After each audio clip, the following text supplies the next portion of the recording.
Assalamualaikum warahmatullahi wabarakatuh. Shalom, Om Swastiastu, Namo Buddhaya, salam kebajikan, tabi pun.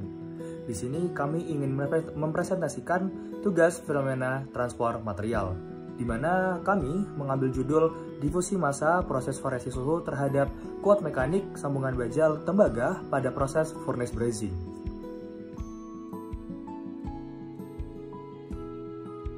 Gejala transport merupakan fenomena perpindahan massa, energi, atau momentum dalam suatu sistem.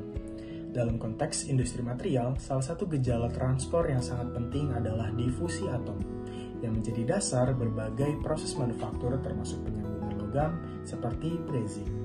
Berdasarkan artikel penelitian yang dibahas, proses difusi atom memegang peranan krusial dalam menentukan kekuatan sambungan antara logam yang berbeda, khususnya antara baja dengan tembaga. Difusi atom merupakan gejala transport yang dipilih untuk dibahas. Difusi adalah perpindahan atom dari suatu tempat ke tempat lainnya dalam suatu material. Dalam industri material, difusi memiliki kepentingan yang sangat besar, terutama dalam proses penyambungan logam, yaitu brazing, soldering, welding, lalu pembuatan mold dengan metode laminate steel tooling, lalu proses rapid prototyping dan layer manufacturing. Selanjutnya pembentukan paduan logam dan perlakuan panas pada logam. Pengamatan dan pengukuran gejala difusi atom dapat dilakukan melalui pengamatan penampang, variasi parameter proses, dan pengujian mekanik. Di mana pada pengamatan penampang ada analisis visual terhadap luas bidang, di mana kontak pada penampang dipotong, setelahnya pengujian untuk melihat seberapa baik difusi ini terjadi. Selanjutnya ada variasi parameter, di mana dalam penelitian ini dilakukan beberapa variasi, di antaranya pada suhu 1000, 1050 derajat Celcius, dan 1100 derajat Celcius untuk melihat pengaruh terhadap difusi dan kekuatan sambungannya. Selanjutnya ada pengujian mekanik, di mana pada pengujian mekanik ini dibahas difusi diukur secara tidak teratur melalui pengujian. Pengujiannya ada kekuatan mekanik sambungan dengan Universitas Testing Machine dengan meliputi tensile test, shear test, dan cliff test, di mana tensile test ini mengacu pada standar ASTM D897, pada shear test mengacu pada standar ASTM D1002, dan cliff test ini mengacu pada standar ASTM D1062.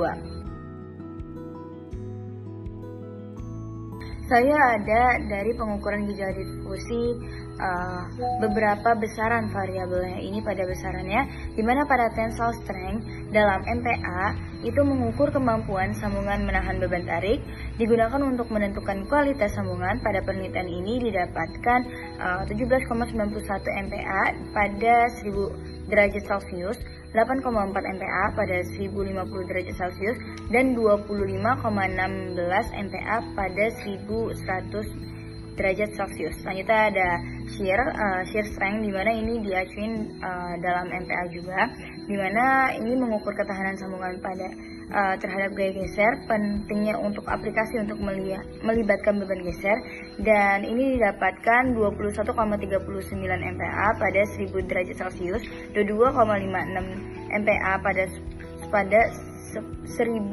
derajat Celcius, dan 29,61 MPa pada 1100 derajat Celcius. Nah, selanjutnya itu ada cliff strength, di mana pada cliff strength ini mengukur ketahanan sambungan terhadap gaya pembelahan. Cliff strength ini juga mengacu pentingnya untuk aplikasi dengan beban tidak seragam, di mana para penelitian ini didapatkan 5,75 MPa pada 1000 derajat Celcius, 11,05 MPa pada 1050 derajat Celcius, dan 15,67 MPa pada 1100 derajat Celcius. Nah, ada juga koefisien difusi, di mana koefisien difusi ini kami menggunakan persamaan fix atau hukum fix, di mana ini menunjukkan laju difusi atom dengan material. Ini dipengaruhi oleh suhu sesuai dengan persamaannya, D sama dengan del IXP minus Q per RT, di mana R ini udah nilai tetap. Dan selanjutnya ini digunakan untuk memprediksi waktu yang dibutuhkan untuk proses difusi. Nah, selanjutnya ada flux difusi, di mana flux difusi ini untuk menyatakan persatuan luas, di mana ini tuh berkorelasi dengan kekuatan sambungan. Semakin besar flux, maka semakin kuat juga sambungannya. Selanjutnya kita lihatlah kegunaannya apa aja sih dari besar-besaran ini. Nah, untuk kegunaannya itu diantara menentukan parameter optimal dari proses brazing, di mana pada proses brazing ini ada suhu, waktu, dan tekanan. Selanjutnya ini untuk memprediksi kekuatan sambungan untuk aplikasi tertentu, mengembangkan metode penyambungan yang lebih efisien, merancang struktur laminasi untuk pembuatan molds atau deals, dan selanjutnya mengoptimalkan proses manufaktur berbasis layer atau laminate tooling. Kesimpulan, dari penelitian menunjukkan bahwa semakin tinggi suhu brazing, semakin kuat pula sambungan yang dihasilkan karena meningkatnya difusi atom antara logam induk dan logam pengisi. Dengan suhu optimal mencapai 1900 derajat Celcius untuk sambungan baja dan tembaga.